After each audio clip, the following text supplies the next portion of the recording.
আজকে আমার বনুকে চ্যালেঞ্জ দেবো, 30 সেকেন্ডের মধ্যে যা আঁকতে পারবে আমি ওকে তাই কিনে খাওয়াবো। সেটা শুনেই তো ও খুবই খুশি হলো। তাই বেশি দেরি না করে ওকে আমি খাতা পেন আনতে বললাম। দেখো বন্ধুরা, ওকে বললাম খাতা পেন আনতে, ও দেখো কী নিয়ে এসে বসলো। তোমরা যদি এই জিনিসটার নাম জেনে থাকো অবশ্যই কমেন্টে বলে দিও।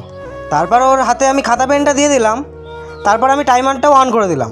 টাইমারটা অন করার সাথে সাথেই দেখলাম যে ও খুব স্পিডে ছবি আঁকা শুরু করে দিয়েছে। এইদিকে টাইমও চলে যাচ্ছে, ও খুব স্পিডে ছবি আঁকছে। টাইম শেষ হতে ওর হাতের থেকে আমি খাতাটা কেড়ে নিলাম। কেড়ে নিয়ে বললাম যে কী এঁকেছিস। আমি তো বুঝতেই পারছি না যে ও কী এঁকেছে। তারপর ওর কাছে শুনতেই ও বলল, তুমি কী এঁকেছো।